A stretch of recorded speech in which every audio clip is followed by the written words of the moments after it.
Hoy tenemos una misión difícil y a la vez muy fácil, que es hablar del infierno, un lugar que todos conocemos de alguna manera y en buena medida gracias al propio Dante. Esta imagen es muy conocida, es la reproducción del infierno, la representación del infierno de Sandro Botticelli. Nos vamos a fijar en alguna de sus partes y ya imaginan, por esa complejidad de personajes, situaciones y lugares, que resumir eso en la horita que tenemos por delante va a ser difícil. Pero yo quiero hoy insistir en las cuestiones, sobre todo poéticas, para que entendamos por qué Dante es realmente un gran autor de la literatura universal. Ya dijimos el otro día que parte de una situación, de un extravío en la selva, en el año 1300, en una fecha muy concreta, en la que Dante empieza un viaje que durará una semana. El inicio de la comedia, del primer canto, que es una especie de prólogo a toda la obra, es famosísimo y quizás lo podemos leer rápidamente. A mitad del camino de la vida me hallé perdido en una selva oscura por apartarme de la buena senda. Es tan difícil relatar cómo era esta selva salvaje, áspera y ardua, que al recordarlo vuelvo a sentir miedo. Solo la muerte es más cruel y amarga, pero antes de hablar del bien que hallé, diré las otras cosas que ocurrieron. No sé explicar muy bien cómo entré allí, porque tenía mucho miedo cuando abandoné la senda verdadera, mucho sueño, cuando abandoné la senda verdadera. Ya aquí se nos da una doble lectura que es muy importante tener en cuenta en toda la obra. Una lectura literal, la del relato, la novelesca, la de la acción. Dante se pierde en una selva, pero evidentemente hay también una lectura alegórica. Dante es la humanidad, el hombre, todos nosotros, es un pecador que en cierto modo nos representa.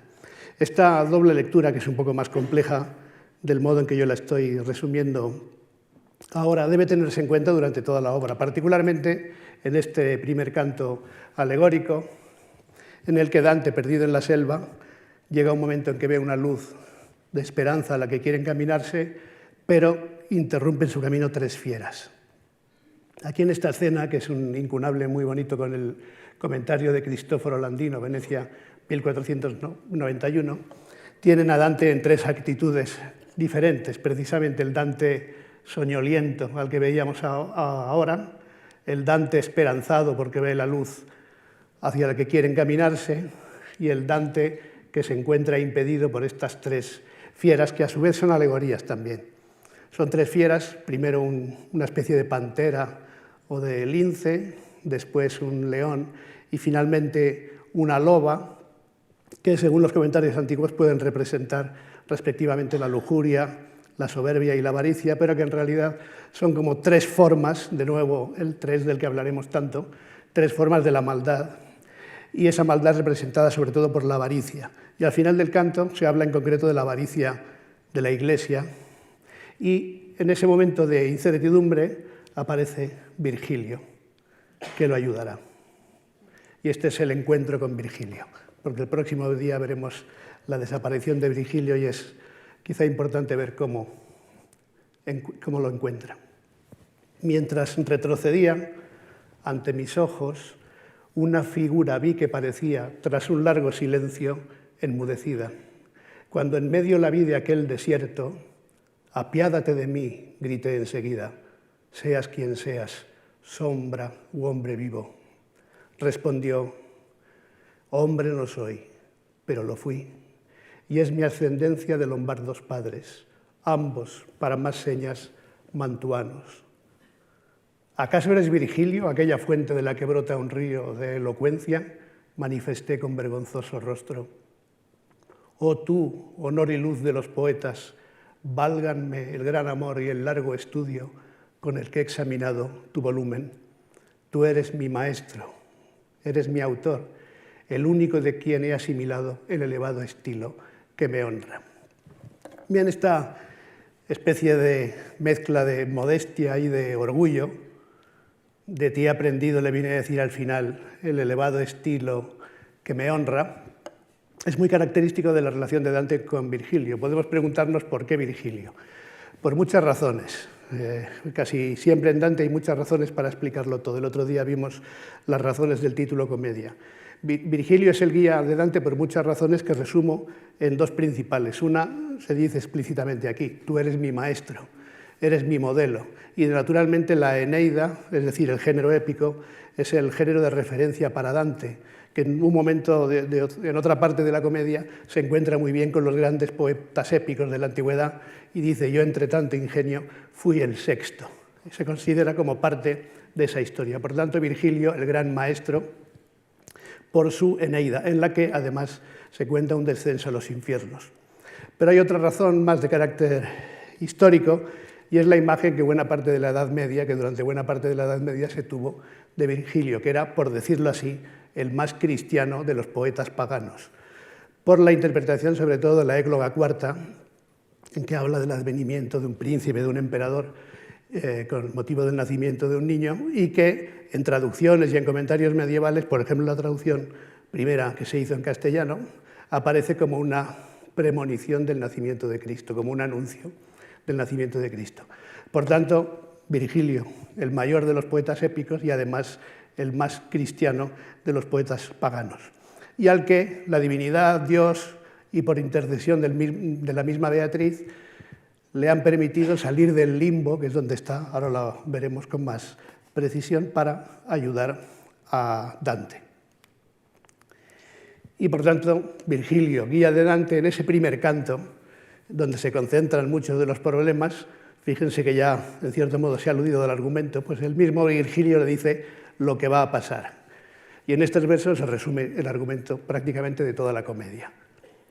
Por todo eso y por tu bien, decido que me sigas, y yo seré tu guía. Te llevaré por un lugar eterno en el que oirás desesperados gritos. Verás viejos espíritus dolientes pidiendo a voces la segunda muerte. También verás a aquellos que en el fuego permanecen contentos porque esperan verse algún día entre beatas gentes. Si tú quieres después subir a verlos, tendré que abandonarte, pero un alma más digna que la mía irá contigo, porque el emperador que allí gobierna, como yo fui rebelde a su doctrina, no quiere que te lleve hasta su reino. Bueno, esta es la razón por la que Virgilio guía a Dante por el infierno y por casi todo el purgatorio, pero luego tendrá que ceder su misión a Beatriz. Por tanto, aquí se resume ya en el primer canto todo el argumento de la comedia. A mí me gusta decir que hay dos tipos de obras maestras: las que salen un poco por, no diré por casualidad, pero sí por improvisación. Por ejemplo, el Quijote, cuando Cervantes escribe en un lugar de la Mancha de cuyo nombre no quiero acordarme, etcétera, etcétera, no sabe exactamente por dónde van a ir los tiros. De hecho, tiene una idea que luego va cambiando sobre la marcha. En cambio, otro tipo de obras maestras, y Dante creo que es el ejemplo mejor de toda la historia de la literatura universal, en las que el autor tiene muy claro lo que quiere decir y acota la forma de tal manera que no se le escape precisamente la materia y va llenando unos espacios que previamente ha determinado con una decisión e incluso con una contumacia admirables. El caso de Dante es admirable también por eso y por las razones complejas de su escritura, como ya dije el otro día. Pues bien, empieza... Bueno, se ve bastante bien. Yo no me las tenía todas conmigo porque además lo he tenido que deformar un poco para ponerlo aquí, pero se ve bastante bien. Este es el esquema del infierno, que ya ven, ya pueden deducir la complejidad que implica. Lo dejo ahí para que se vayan familiarizando. Llegan a la puerta del infierno en el canto tercero. También el canto segundo es muy interesante porque Dante dice: yo no me atrevo a hacer eso. Yo no soy Eneas y yo no soy Pablo, que son los dos modelos del viaje al infierno al que acabo de aludir, contado por Virgilio. Y luego un pasaje complicado de la Biblia, aunque también hace referencia a otros elementos de los evangelios apócrifos, un viaje de San Pablo al cielo o al infierno, según las versiones, pero más bien al paraíso. Y en la Biblia queda la incertidumbre si lo ha hecho vivo o muerto, si en su propio cuerpo o no. Y entonces Dante dice en el canto segundo: pero yo no, no me puedo comparar con Eneas y con San Pablo, yo no voy a poder hacer eso, ¿no? Dice con miedo, y Virgilio se encara con él y le dice, no seas miedoso, tienes mi ayuda, yo he llegado aquí porque Beatriz me lo ha pedido, vengo por decisión divina y por tanto vamos adelante. Y empiezan el camino y en el canto tercero llegan a la puerta del infierno, donde leen esa inscripción tan descorazonadora, perded toda esperanza los que entráis, ¿no? Que yo lo ponía en mi despacho de la universidad, pero ya lo he quitado. Y en fin, perded o dejad, de las dos maneras podríamos decirlo. Lasciate ogni speranza voi che entrate. Y entonces entran en el infierno. Y el infierno, ¿no? Ahora les pondré otra lámina, otra página un poco más clara. El infierno consta de 9 círculos, como muchos sabemos. Volvemos a la ley de 3 y sus múltiplos, de la que ya hablé el otro día. Y aquí lo tienen de una manera un poco más clara, incluso con alusión a los cantos en los que se habla, para que vean esta extraña asimetría que Dante maneja magistralmente. El primer círculo es muy interesante, es el limbo, que por cierto el Vaticano dijo hace unos años que ya quedaba fuera de la doctrina vaticana y quedaba anulado. Yo tengo la noticia del periódico también guardada. Es muy interesante el limbo porque ahí es donde está Virgilio. Es del lugar del que Virgilio ha salido con permiso divino para ayudar a Dante. No solo están los niños que mueren sin bautizar, sino que están los paganos que, aun siendo dignos de mejor situación, al no haber conocido el bautismo, están en esa parte. Paganos virtuosos, como por ejemplo el propio Virgilio. Pero luego vamos avanzando y ahí tienen, como ven, lo repaso rápidamente para que entiendan esta clasificación de Dante a la vez tradicional, desde algún punto de vista, y a la vez innovadora. En el primer limbo, los no bautizados; en el segundo, los lujuriosos; en el tercero, los golosos; en el cuarto, avaros y pródigos; en el quinto, iracundos y perezosos; en el sexto, heréticos, en concreto, bueno, ya lo veremos, es el canto 10, lo veremos ahora; en el séptimo, violentos; el octavo, fraudulentos; y el noveno, traidores. Esos son los pecados o las culpas que se penan en cada uno de los 9 círculos del infierno. En realidad 8, porque el primero es el limbo, como he dicho. Y el círculo con los pecadores propiamente dicho es el segundo, que vamos a ver enseguida. Pero me interesa, vayan echando un vistazo a eso mientras yo intento explicarlo muy rápidamente, me interesa esa combinación de clasificaciones diversas de pecados. Hay una combinación de un elemento de la filosofía aristotélica, de la ética nicómaca de Aristóteles, en concreto, que distinguía 3 tipos de culpas: por incontinencia, por violencia y por engaño o fraude. Y esta es una clasificación, la clasificación básica de los pecados en Dante es esta: incontinencia, violencia y fraude. Por tanto, hay unos pecados que son los que cometen los incontinentes, en los primeros círculos, del segundo al quinto: los lujuriosos, los golosos, los avaros y pródigos, los iracundos y perezosos. Luego hay pecados de violencia, que están en los círculos sexto y séptimo, y aquí también hay una nueva división tripartita: violentos contra los demás, violentos contra sí mismos, los suicidas, es un canto bellísimo el del bosque de los suicidas, y contra Dios y la naturaleza. Y luego está la otra categoría de fraudulentos, que en realidad son los círculos octavo y noveno, presididos por el engaño, y el círculo octavo, malas bolsas, ya lo veremos con más detenimiento después, son 10 espacios, y el último círculo del infierno, el noveno, recoge a los traidores, que divide en 4 categorías, en 4 zonas que se llaman Caína, Antenora, Ptolomea y Judeca, según hayan traicionado los que allí penan a los parientes, a la patria, a los anfitriones o a los benefactores. Para Dante, como se ve, el peor pecado de todos es traicionar a alguien que te ha beneficiado, a alguien que te ha ayudado. Porque, esto es muy importante, y lo veremos mejor al hablar del purgatorio, la graduación de los pecados va de menos grave a más grave, o de más leve a más grave. Para Dante, los pecados más leves son los de incontinencia. Y ahí están precisamente los que se relacionan más directamente con los 7 pecados capitales, con los 7 pecados desde el punto de vista de la teología católica: la lujuria, la gula, la avaricia, la ira, la pereza. Fíjense que faltan 2, la soberbia y la envidia. La soberbia está implícita en algunos de los herejes, por ejemplo Farinata, y de la envidia y de la soberbia se habla sobre todo más en el purgatorio.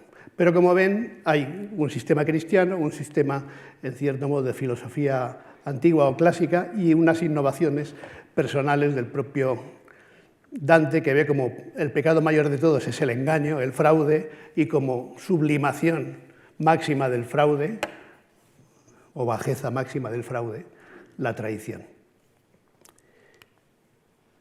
Muy importante también para entender no solo el infierno, sino algunas cosas de las que veremos en estos días, hoy y el jueves, es el concepto de contrapaso.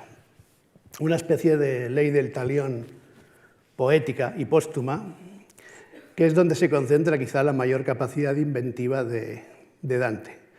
Los pecadores, en el infierno, pero también en el purgatorio, y algunos de los santos del paraíso también, están en una situación, actitud o entorno que alude simbólica, alegóricamente, como una metáfora elevada a el pecado, la virtud que los caracterizó en la vida.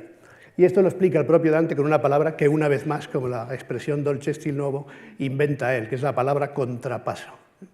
Y este es otro momento del infierno más adelante, pero es el personaje de un mal consejero, Bertrand de Born, y él mismo lo explica. Leo las últimas estrofas, no las primeras. Para que des de mí noticia al mundo, debes saber que soy Bertrand de Born, el que dio al joven rey malos consejos. A padre e hijo convertí en rivales. No usó más perniciosas persuasiones con David y Absalón, Aquitofel. Yo desuní a personas muy unidas y ahora tengo, ay de mí, los sesos lejos de su raíz, que en este tronco estaba. De esta manera cumplo el contrapaso. Bertrand de Born ha dividido a parientes y entonces se pasea por el infierno con su propia cabeza agarrada por los pelos y la lleva como si fuera un farol. Pues bien, estas imágenes a veces sorprendentes son las que podemos definir como contrapaso. Y llegamos, después de pasar por el limbo, del que ya he dicho algo, llegamos al círculo segundo, el de los lujuriosos, y al canto quinto, que es uno de los cantos más famosos. En estos primeros cantos Dante avanza con gran velocidad, prácticamente a pecado por canto. Estos pecados de incontinencia, los más leves, prácticamente cada canto lo dedica a un pecado. De manera que hacia la mitad del infierno ya ha contado prácticamente, ha descrito los 6 o 7 círculos principales del infierno. Y dedican mucha parte más a los últimos. Ahora lo explicaremos. Pero la primera visión del infierno propiamente dicho es cuando, pasado el limbo, el círculo primero, llega Dante al círculo segundo y se encuentra con las primeras penas y los primeros condenados. Ahora ya empiezan las dolientes notas a golpear mi oído. Ya he llegado a donde un llanto inmenso me conmueve. Llegué a un lugar de luz enmudecida que ruge como el mar tempestuoso cuando contrarios vientos lo sacuden. La tormenta infernal que nunca cesa con su vértigo agita a los espíritus y los aflige con sus sacudidas. Cuando llegan al vértice comienzan sus gritos y lamentos y con ellos van maldiciendo la virtud divina. Vi que los condenados a esta pena eran los pecadores de la carne, que la razón someten al instinto. Que la razón someten al talento, dice Dante, que es el concepto antiguo de instinto, en realidad, al impulso individual.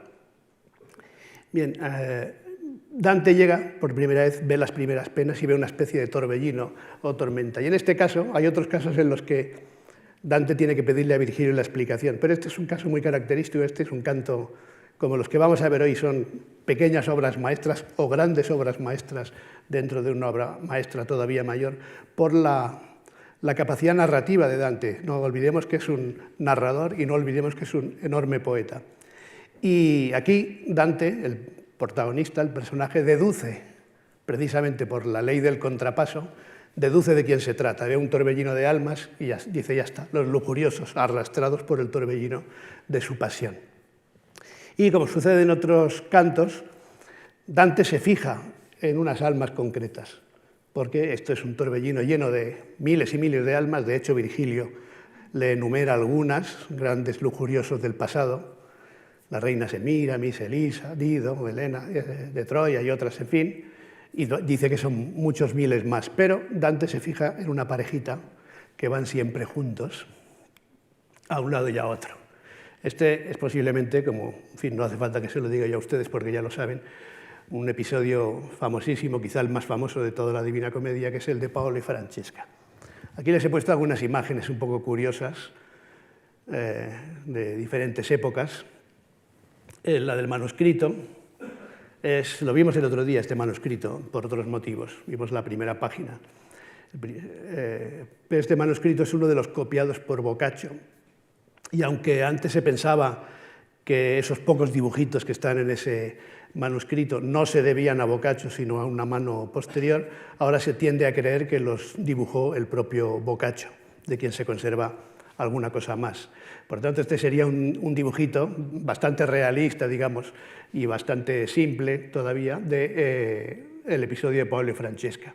Dante y Virgilio, Virgilio el de la barba, Dante el del gorrito, que se fijan en esta pareja de espíritus que vuela y los llaman.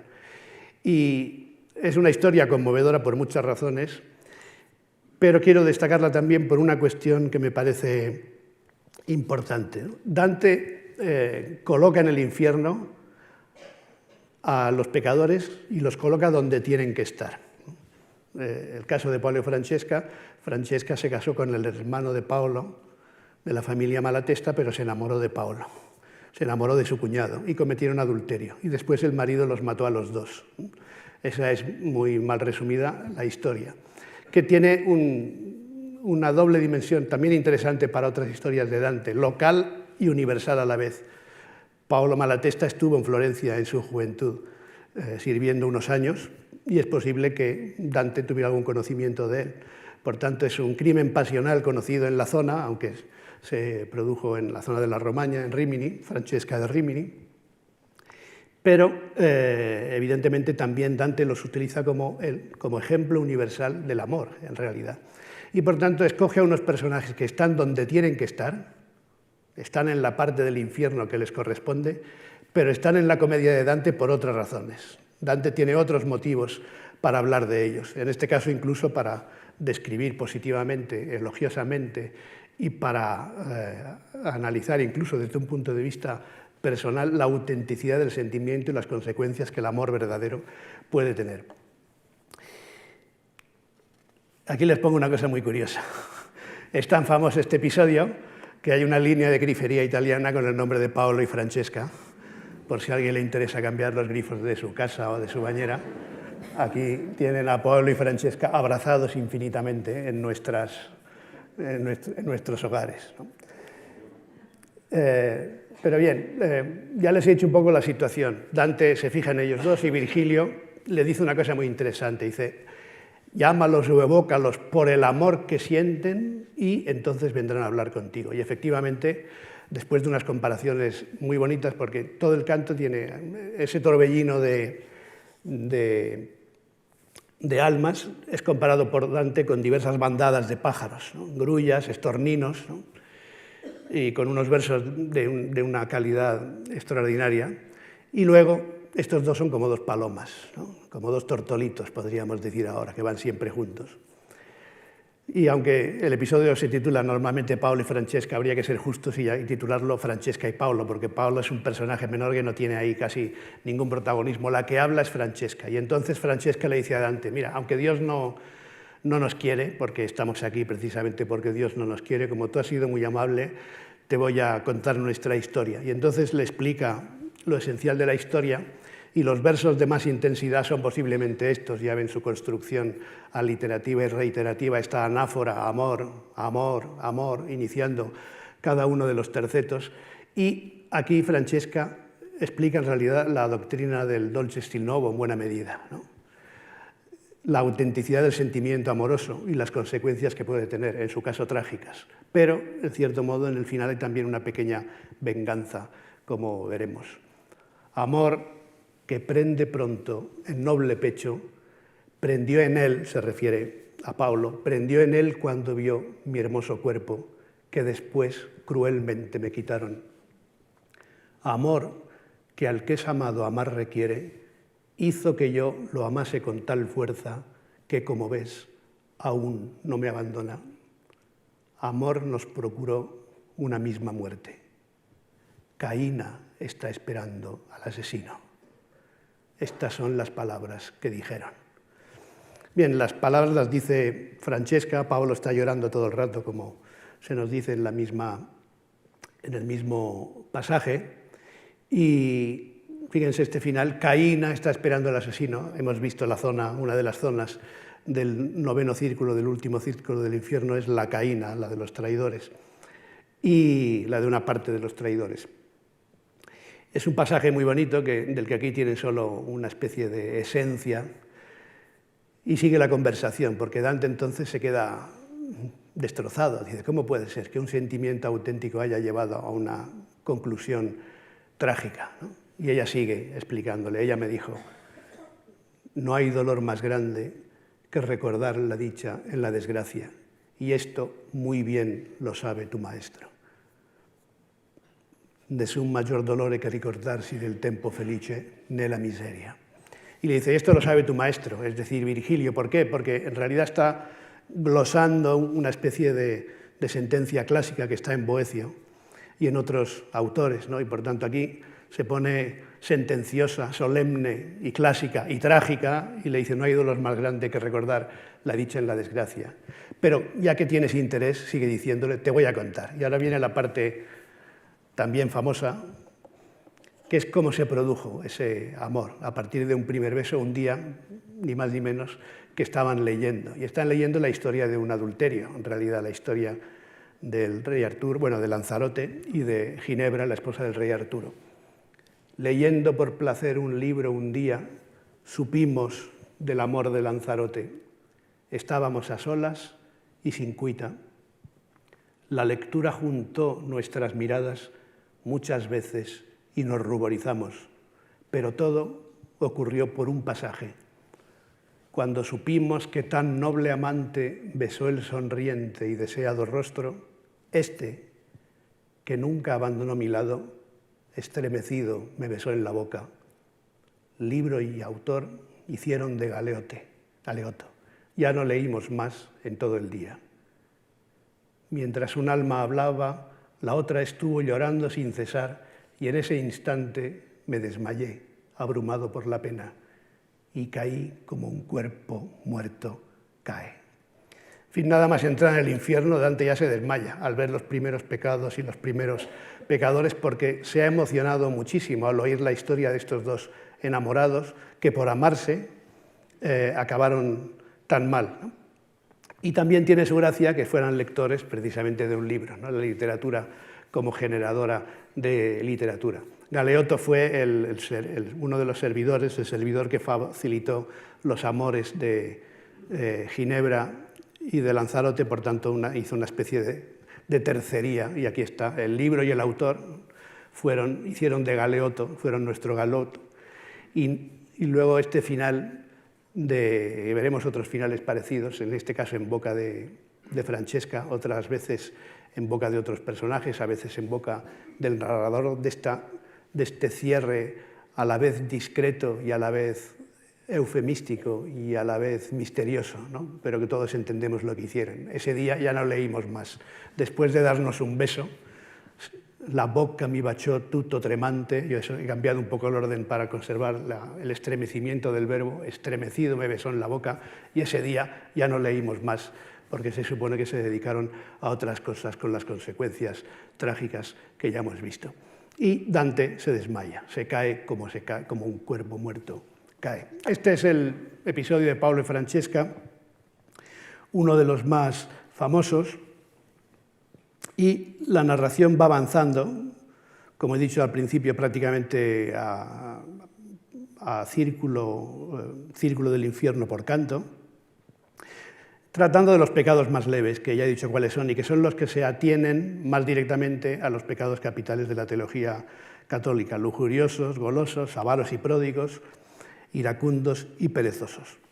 Pero luego van avanzando los cantos, el quinto, el sexto, el séptimo, el octavo, prácticamente, como digo, a canto por pecado, a canto por círculo, y atraviesan los muros de la ciudad de Dite, que aquí se ven en esta ilustración también de Sandro Botticelli, y dentro de los muros de la ciudad de Dite, Dite es uno de los nombres de Lucifer, que sería como la capital del infierno. Dentro de esos muros es donde está, como se dice allí, el bajo infierno, y donde se concentran los peores pecados. Los peores pecados. Y a partir de aquí veremos los que Dante considera culpas más graves, ¿no? Primero, en el sexto círculo, los herejes, los heréticos o los epicúreos, ahora lo veremos, o lo diré muy rápidamente. En el séptimo círculo, los violentos, en el octavo, los fraudulentos, y en el noveno, los traidores. Voy repitiendo porque veremos que esto se complicará un poco desde el punto de vista estructural. Y hay escenas de una imaginación como esta, ¿no? Nada más entran a la ciudad de Dite, ven una extensión llena de tumbas, de ataúdes. Aquí incluso tiene la del Papa Anastasio, ¿no? Que esto además se cita en la obra, y Botticelli pone aquí la inscripción, siendo fiel al texto de Dante. Como ven, estos dibujos, estas ilustraciones de Botticelli no están acabadas, se hizo una exposición muy bonita y esto está publicado, algunas están coloreadas, otras no. Y van paseando entre ataúdes, y ahí está, digamos, como he dicho, los heréticos, aunque Dante los define de una manera un poco peculiar en términos de filosofía clásica, por un lado, y epicúrea, es decir, filosofía epicúrea, pero también en función de las corrientes heréticas de su tiempo, y especialmente las corrientes de algunos averroístas y de los epicúreos, que fundamentalmente resume él, ¿no? Dice que l'anima col corpo morta fanno, es decir, que creen que el alma muere con el cuerpo, es decir, aquellos que no creen en la inmortalidad del alma, la herejía fundamental, que no creían en la inmortalidad del alma. Estamos en el canto décimo, y aquí hay dos personajes muy interesantes. No pongo textos aquí porque si no, no acabaremos nunca, y lo que me gustaría es que en la sesión de hoy viesen las muchas riquezas del infierno para que luego las vayan a buscar ustedes con más calma, porque hay milagros sin pausa prácticamente. Y este es otro canto maravillosamente construido, en el que aparecen dos personajes. De uno de los ataúdes se yergue uno con una actitud que ya lo define como de gran soberbia, y luego otro más tímido aparece después interrumpiendo la conversación que Dante va a tener con el primero. Y son estos dos personajes que tienen mucho que ver con la vida, y con la vida de Dante, con la historia de Florencia, y que de nuevo están ahí porque se sintieron muy próximos a la corriente epicúrea, y por tanto se desviaron de la doctrina ortodoxa y descreían de la eternidad del alma, pero de nuevo están por otras razones que le interesan más a Dante, singularizarlos. Farinata es Farinata de Ghiuberti, el que fue líder de los gibelinos en la derrota de Montaperti, que supuso un momento de dominio gibelino de Florencia, y que Dante retrata como un gran soberbio. Los momentos en los que alude descriptivamente a la actitud de Farinata son espléndidos, y tienen una especie de rifirrafe verbal, se enfrentan verbalmente, porque Farinata, este es un elemento que aparece varias veces en la obra, reconoce a Dante por su acento florentino, ¿no? No sé quién eres, pero tal como hablas yo creo que eres de la ciudad que ya no me quiere mucho, ¿no? Que no me quiere mucho. Y entonces Dante le dice, hombre, ¿cómo te va a querer si tú casi provocas la destrucción de la ciudad? Y entonces se encaran a propósito del exilio, ¿no? Y entonces le dice, los míos echaron a los tuyos, porque Farinata reconoce a Dante y le hace una pregunta muy curiosa, ¿no? Es decir, ¿de qué familia eres? Es como en una película que siempre recuerdo de Fernando Fernán Gómez, no recuerdo la película, pero vuelve después de muchos años a su pueblo y se encuentra a un niño jugando a la pelota, ¿no? Y le dice, niño, ¿tú de quién eres? Y el niño responde, yo del Real Madrid, ¿no? Pero lo que pregunta Fernando Fernán Gómez, o el personaje de Fernando Fernán Gómez, es quién es tu familia, de quién eres hijo, quiénes son tus padres, etcétera, ¿no? Y esa, digamos, es la situación en la que Farinata, reconociendo a un florentino, dice, ¿tú de quién eres? Y entonces, al saber que es de la parte opuesta y que Farinata ha creado tantos problemas, tienen una especie de rifirrafe. Que hay un momento de tensión que entonces interrumpe la aparición del otro personaje más tímido, Cavalcante. ¿Y quién es Cavalcante? Cavalcante de I Cavalcanti. Es el padre de Guido Cavalcanti, lo mencioné el otro día aquí, otro de los grandes poetas del Dolce Stil Nuovo, primo amico, como Dante lo llama alguna vez, mi primer amigo, mi mejor amigo, pero que se deduce tuvieron algunos momentos de disensión a propósito de la figura de Beatriz, esta idea de la eternidad que Dante tenía, y Cavalcanti se debió mostrar escéptico en algún momento a partir de eso. Además, hubo alguna situación equívoca porque en los meses en los que Dante tuvo alguna responsabilidad política no tuvo más remedio que tomar algunas decisiones, digamos, que pretendían ser salomónicas, expulsando a algún güelfo blanco y a algún güelfo negro del gobierno de la ciudad, y le tocó a su amigo Guido Cavalcanti, que después, desgraciadamente, murió en el año 1300, es un año importante para todo esto, que diré enseguida. En el año 1300 murió sin que se pudieran reconciliar como era previsible que pudieran hacerlo. En cualquier caso, la situación era muy equívoca y entonces Cavalcante de Cavalcanti, al reconocer que está aquí Dante, le dice, bueno, ¿cómo puede ser que tú, estando vivo, ¿no? vengas por tus méritos aquí, por el infierno, al lado de Virgilio? ¿Cómo es que mi hijo no te acompaña? Y se produce una situación verdaderamente embarazosa. Y Dante le contesta diciendo, bueno, a lo mejor es que no se interesó tanto por aquella y este que me acompaña, en fin, y queda así como un equívoco. Y entonces la conversación se vuelve a interrumpir desde un punto de vista incluso teatral, es un canto maravilloso porque Farinata no quiere dejar sin respuesta una cosa que le ha dicho Dante. Dice, si a los míos los expulsaron, por 2 veces pudimos volver. Y entonces le dice, bueno, pues si por 2 veces volvieron, tú te vas a enterar, le dice Farinata a Dante, te vas a enterar de lo arduo que es el arte del regreso, porque tú también vas a ser un exiliado. Y este es uno de los momentos, uno de los mejores cantos, por si quieren leerlo, como espero con atención, en los que Dante administra ese salto temporal entre los acontecimientos que él ya sabe que se van a producir y el momento de la acción. Farinata llevaba bastantes años muerto, pero su amigo Guido Cavalcanti moriría en ese mismo año de 1300, pero no había muerto todavía en los meses de la acción, moriría unos meses después.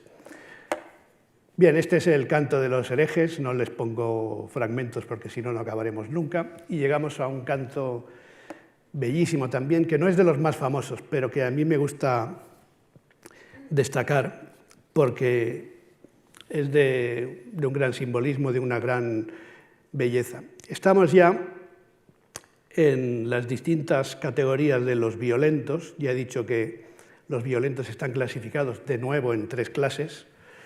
Los violentos contra los demás, los asesinos, los ladrones. Los violentos contra sí mismos, los suicidas. Lean, si tienen tiempo, el canto 13, El bosque de los suicidas, que es poéticamente muy bonitos. Los suicidas son unas ramitas que se rompen, ¿no? Están representadas en esas ramas, que es a la vez contrapaso del árbol en que se ahorcaron algunos de ellos, por ejemplo, entre otras razones. Y están luego los violentos contra Dios y contra la naturaleza. Contra Dios y contra natura, por decirlo más explícitamente. Y en ese lugar se encuentra nada más y nada menos Dante a su maestro, Brunetto Latini. Es una especie de arenal en el que llueve fuego sin parar, las almas están en una situación penosísima, como están todas, pero estas particularmente, y de pronto le tiran del manto a Dante, porque están un poco por debajo del nivel en el que están Virgilio y Dante paseando por una especie de, bueno, caminando por una especie de de arcén, que está entre los distintos espacios del círculo de los violentos, y entonces dice, ¿cómo puede ser que estés tú aquí? ¿No? Y se produce el encuentro entre el maestro y su discípulo. Nos encontramos una hilera de almas que iban avanzando por el margen y nos miraban como mirar suelen dos hombres que se cruzan en la noche, escudriñándonos como escudriña el viejo sastre el ojo de la aguja. En esa inquisidora comitiva, uno me conoció, me asió del borde del manto y me gritó, vaya sorpresa. En el momento en que tendió su brazo, examiné su aspecto requemado y así, a pesar del abrasado rostro y sin dudar, logré reconocerlo. Acercando mi mano hacia su cara, pregunté, ¿aquí estáis vos, micer Bruneto? Bueno, y tenemos un nuevo caso de eso que estaba yo diciendo, que están donde tienen que estar, ahora diré por qué, pero Dante los rescata por alguna razón. En cierto modo, Dante es un autor compasivo que va, entre comillas, perdonando o justificando de una manera u otra a los pecadores a los que allí se encuentra, destacando otras virtudes o diciendo que en realidad no deberían estar donde están o que no merecían estar donde están. El caso de Pablo y Francesca es quizá el más adecuado, con esa exaltación del amor sincero, del amor auténtico por un lado, y después con el hecho de que quien los mató está en un lugar peor del infierno, y por tanto su pecado era menor que el que los mató. Pero aquí es una situación muy delicada. En los manuscritos se dice aquí claramente, los sodomitas, ¿no? Aquí es donde están los sodomitas, que hoy diríamos, en realidad, no es solo el pecado que entonces se consideraba de la sodomía, un pecado contra natura, y no es tan solo, digamos, por razones de homosexualidad, sino que hoy lo llamaríamos tocamientos indebidos o abusos deshonestos en un ámbito educativo, ¿no? Algo que también, como otras muchas cosas de la comedia, está desgraciadamente de actualidad. Y hay una larga tradición de crítica de los humanistas, así incluso la misma palabra humanista daba lugar a juegos de palabras a tal propósito, la tradición de los humanistas y su peligrosa relación con la sodomía o con los abusos de menores de los discípulos que tenían a su cargo. En el siglo XVI, por ejemplo, el más feminista de los escritores del Renacimiento, Ludovico Ariosto, tiene una sátira en la que le pide a Pietro Bembo nada menos que le encuentre un profesor de griego para su hijo Virginio, un hijo natural que Ariosto tenía. Y le dice, pero bueno, búscamelo bien porque ya se sabe que estos profesores de griego cogen a tu hijo y puede pasar cualquier cosa, ¿no? Le dice, en fin. Por tanto, en ese contexto se encuentra a su maestro Brunetto Latini, que está en el infierno porque ha habido alguna cuestión de abuso de menor o de tocamiento, etc. Y de nuevo tenemos al discípulo haciendo un retrato de su maestro, que es un retrato, evidentemente, casi exculpatorio. El mismo Brunetto dice al final del canto, mira, aquí junto a mí hay unos que son la purria, ¿no? Y dice el obispo tal, el otro un humanista antiguo, etc., ¿no?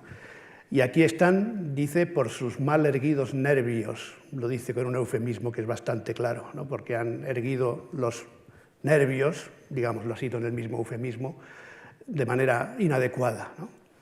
Pero Dante da de su maestro este retrato inolvidable. ¿Por qué? Porque de Brunetto Latini ha aprendido una cosa, que es la búsqueda de la eternidad a través de la obra propia, podríamos decir, es decir, la creación individual como una forma de eternidad. Yo creo que esto es en realidad uno de los temas fundamentales de la Divina Comedia, uno de los móviles fundamentales de Dante como escritor, que es la posteridad, ganar la eternidad a partir de la obra propia.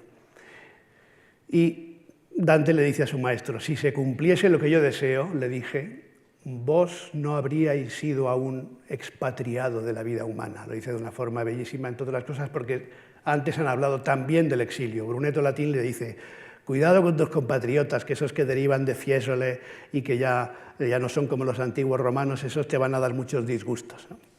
Y de nuevo es una anticipación del futuro exilio de Dante. Si se cumpliese lo que yo deseo, le dije, vos no habríais sido aún expatriado de la vida humana.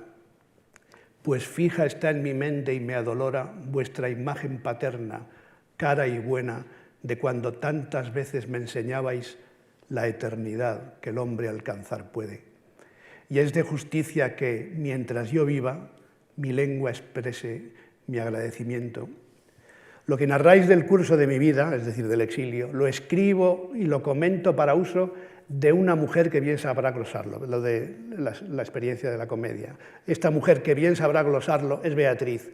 Esto es uno de los pocos casos en los que Dante luego cambió un poco de opinión, porque a propósito del exilio y otras cosas, no es Beatriz en el paraíso, lo veremos el jueves, quien lo cuenta, sino Cachagüida. Pero Beatriz también tiene evidentemente un papel aquí y tal como lo dice Dante, no implica ninguna contradicción. Lo escribo y lo comento para uso de una mujer que bien sabrá glosarlo. Quiero tan solo que tengáis muy claro que si no me lo afea mi conciencia, a afrontar la fortuna estoy dispuesto. Y entonces Brunetto le cuenta, todos estos que ves aquí, ahí lo resume, debes saber que estos fueron clérigos y eruditos de gran fama, todos afectos de un pecado inmundo.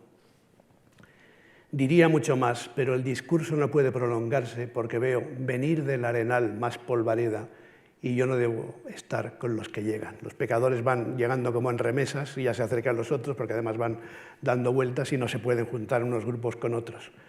Veo venir del arenal más polvareda y yo no debo estar con los que llegan. Un único favor te pido, cuida de mi tesoro, en él sigo viviendo. El tesoro, así dicho genéricamente, alude a una obra del propio Brunetto Latini, que primero escribió en francés, es una obra enciclopédica muy importante, el Tresor, y del que él mismo hizo una versión en italiano más breve y en verso, el Tesoretto, como suele llamarse. Por tanto, cuida de mi obra, cuida de mi tesoro, porque yo en mi obra sigo viviendo. Y ahora no solo en la suya, sino también, como vemos, en la de Dante. Vive más gracias a Dante que a su propia obra. Se volvió y parecía uno de aquellos que en la carrera del pañuelo verde compiten por los campos de Verona. Parecía el que gana, no el que pierde. Y este es el retrato, como vemos, idealizado y que elude tratar de la cuestión escabrosa de esos pecados nefandos que el mismo Brunetto alude con referencia despectiva a quienes los cometieron en su propio gremio de los eruditos, y termina de esta manera este bellísimo canto, el canto de Brunetto Latini. Y luego llegamos al círculo octavo. Al círculo octavo y al noveno dedica gran cantidad de cantos. Prácticamente la mitad de la obra se dedican a los dos últimos círculos, que en realidad el último, el noveno, es derivación conceptualmente del anterior, porque todo esto está presidido por el concepto de engaño. Ya hemos visto las tres grandes categorías: incontinencia, violencia y fraude. Dentro del fraude está el engaño y, por tanto, la traición, que es el último círculo, también está dentro de ese campo. Pero el fraude, en un sentido más específico, distintos modos de engaño, más de carácter social que de carácter trascendental como personal, como la traición, se recogen en este círculo octavo, al que, esta es una de las muchas representaciones antiguas, es una parte del embudo, el infierno es como un embudo, como un cono invertido que se adentra hacia el centro, hasta el centro de la tierra, y esta parte es una parte con 10 receptáculos que el propio autor llama bolsas en un sentido que pueden ser fosos, pueden ser zonas, pueden ser espacios, pero sí, bolsas es adecuado porque en algún momento algún personaje, no sé si veremos el verso, no lo veremos concretamente, pero uno dice expresamente, allí embolsé, es decir, en la tierra embolsé, me metí dinero en el bolsillo y aquí estoy embolsado, que es una forma de expresar el contrapaso. Allí embolsé y aquí estoy embolsado, los papas simoníacos que ahora veremos.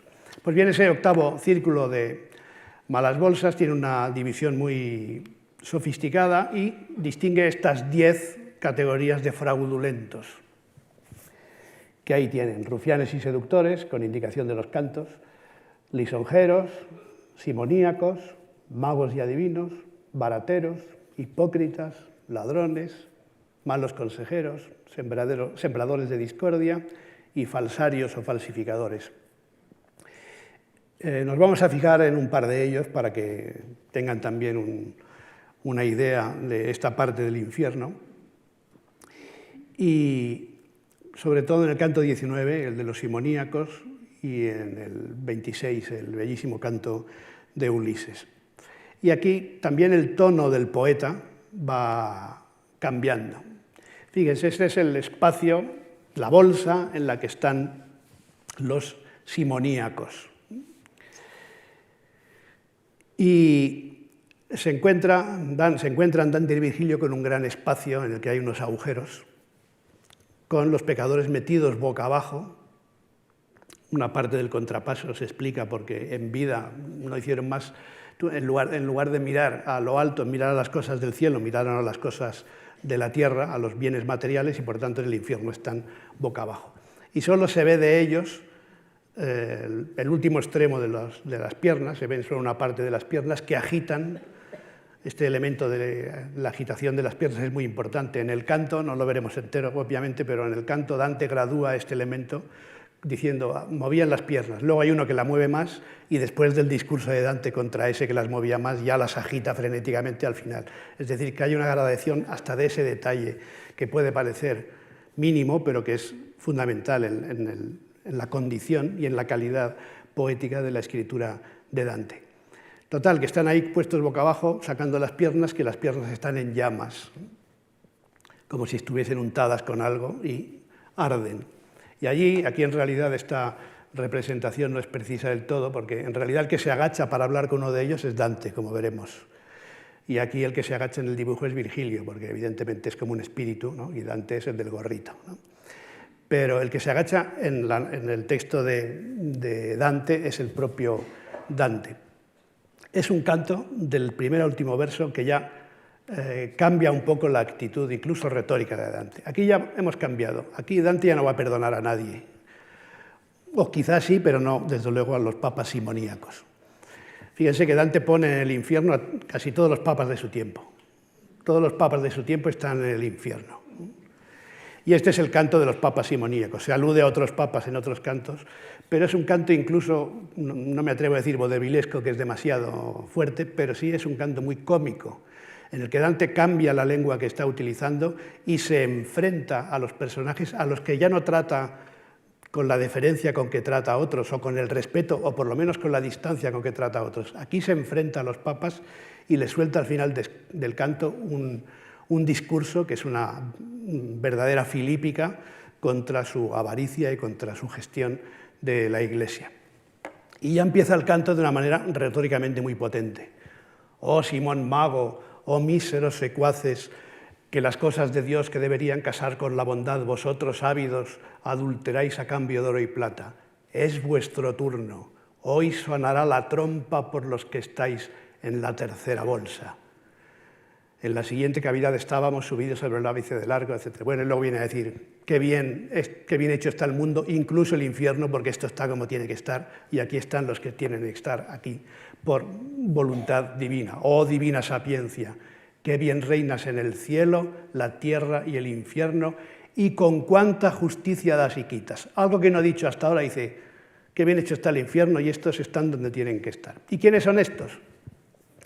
Recuerden la ilustración que hemos visto antes y de pronto ven uno que mueve mucho las piernas y Dante se acerca, se agacha y fíjense en qué actitud estaba. Aquí hay muchos elementos simbólicos de gran importancia. Antes nos ha dicho que esos huecos son del tamaño de las pilas bautismales y se refiere en concreto a las que él ha visto en San Giovanni, con una anécdota en la que no nos vamos a detener ahora porque no ha sido comprobada, pero en fin, un recuerdo local, ¿no?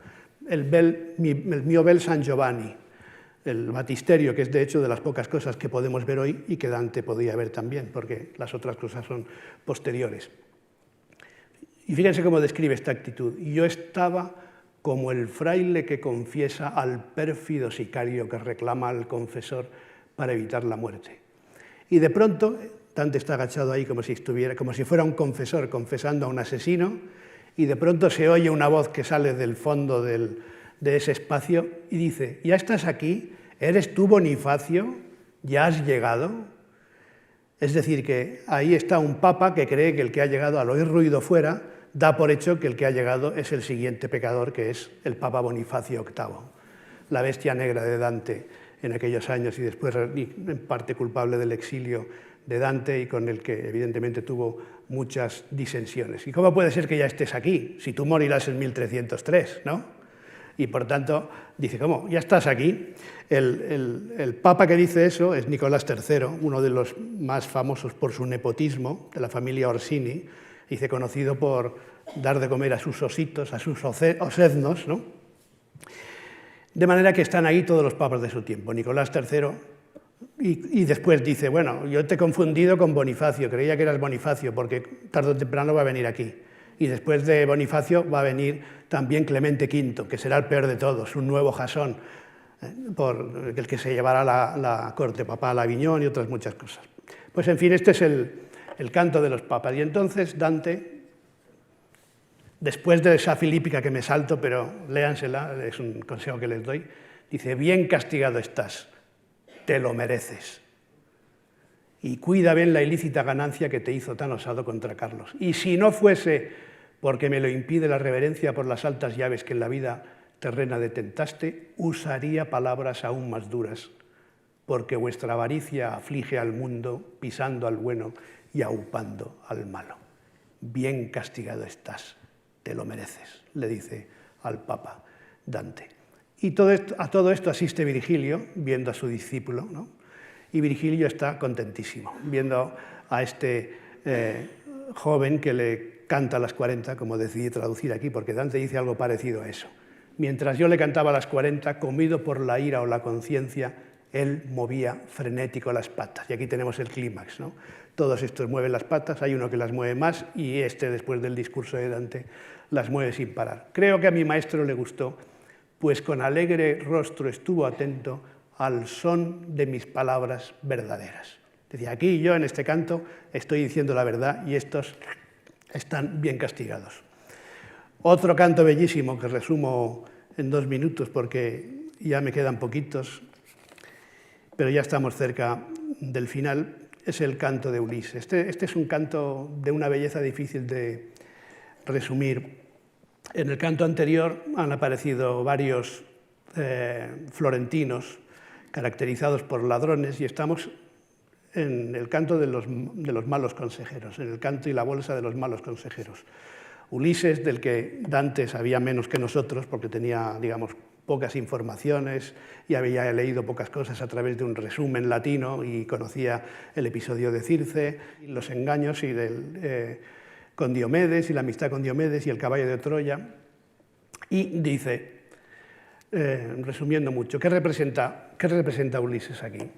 Ulises representa el deseo de conocimiento y también los límites de ese mismo conocimiento y, por tanto, un conflicto entre el libre albedrío y la providencia divina, de manera que es uno de los cantos más concentrados desde el punto de vista filosófico de toda la comedia. El contrapaso es muy bello también, llegan a una especie de valle, después dice, goza Florencia, ya ves tú que has llegado hasta el infierno, ya eres famosa hasta el infierno. Siguen avanzando y ven al fondo del valle unas llamitas, que, digamos, el contrapaso es un poco más sofisticado aquí. Los pecadores, las almas de los pecadores son como llamas al fondo de un valle, que se agitan y son como lenguas, es decir, como las lenguas que usaron en vida. De hecho, hay una imagen muy explícita a tal propósito, ¿no? Y también porque las consecuencias que tuvieron. Y se fija de nuevo en una llama doble, que son Ulises y su gran amigo Diomedes. Y después Virgilio le dice, bueno, si quieres hablar con ellos, ve con cuidado, que estos son griegos y no sé si te van a entender y además van a considerar que tú no tienes la altura para hablar con ellos. Y es Virgilio quien habla. Y Dante aquí se convierte en un mero espectador. Imagínense la situación, ¿no? Dante escuchando la historia de Ulises. Y Ulises le viene a decir esto que he intentado resumir en 2 pantallazos, ¿no? Dice, nada, ni Penélope, ni mi padre, que ya era anciano, ni mi hijo pudieron retenerme y no pudieron evitar, y ahora leo, mi deseo ardiente de conocer el mundo y ser experto en los humanos vicios y virtudes. Me aventuré por alta mar llevando una nave tan solo y unos pocos compañeros que no me abandonaron. Y a esos compañeros les suelta esta maravillosa arenga Oh hermanos, dije, que tras 1000 peligros estáis en el confín del occidente. No renunciéis en el escaso tiempo que me queda de vida a la experiencia de conocer el mundo no habitado que a la espalda del sol está esperando. Pensad en vuestro origen, que no fuisteis hechos para vivir como animales, sino para seguir virtud y ciencia. Y luego cuenta su historia. Nos pusimos a navegar hacia el mundo desconocido, cruzamos las columnas de Hércules y seguimos más allá, más allá, 5 meses de navegación, pero luego está la paradoja dantesca. Ni el mismo Ulises, que quería saberlo todo, entiende la causa de su final. Ve una montaña, él no sabe que es el purgatorio, hablaremos de ella el próximo jueves, ve una montaña y después de 5 meses de navegación se produce una tormenta y se hunden, dice, como aquí dice, por deseo ajeno. Es decir, que todavía hay un deseo superior al de los hombres, que es el deseo divino, y hay unos límites para el conocimiento y hay alguna razón para no traspasarlo. Desde luego, este es uno de los cantos que todavía hoy nos puede dar que pensar a propósito de los límites de la ciencia, los límites de la experimentación, los límites de los viajes, pero Ulises está también aquí, no tanto como mal consejero, sino como representante de esa ambición humana del conocimiento. Y llegamos ya al final, muy rápidamente, porque es un episodio triste y afortunadamente conocido. Estamos en el círculo noveno. Fíjense, Dante no imagina el infierno como quizá lo pensamos nosotros, porque hay muchas cosas innovadoras en este infierno de Dante, aunque muchas proceden de la tradición teológica. El lugar más terrible del infierno, el círculo noveno, es un lago helado. No son las calderas de Pero Gotero, es un lago helado, en el que los espíritus están dentro como pajas en un cristal, dice Dante, allí metidos debajo del agua, ¿no? Algunos asoman la cabeza como esto, y hay un momento que van paseando por encima de las cabezas, Dante se enfrenta con uno de ellos, le arranca los pelos, ¿no? Con otro se niega a quitarle las lágrimas porque lloran y las lágrimas se hielan y les cubren los ojos y la boca. Son escenas maravillosas. Y este es un episodio, el último del que voy a hablar hoy, porque ya me quedan muy pocos minutos, ya los estoy superando, de hecho, pero acabamos enseguida, abuso 3 minutos más de su paciencia, que es el episodio del Conde Ugolino. Es un episodio terrible en su belleza. Y además es excepcional porque Dante administra muy bien su dramatismo, entre otras cosas poniéndolo a caballo de 2 cantos. Ahí tienen al Conde Ugolino, que está royéndole el colodrillo, como dijo el primer traductor de la comedia, al arzobispo Ruggeri. Y aquí están los otros pecadores, los otros traidores en el lago helado.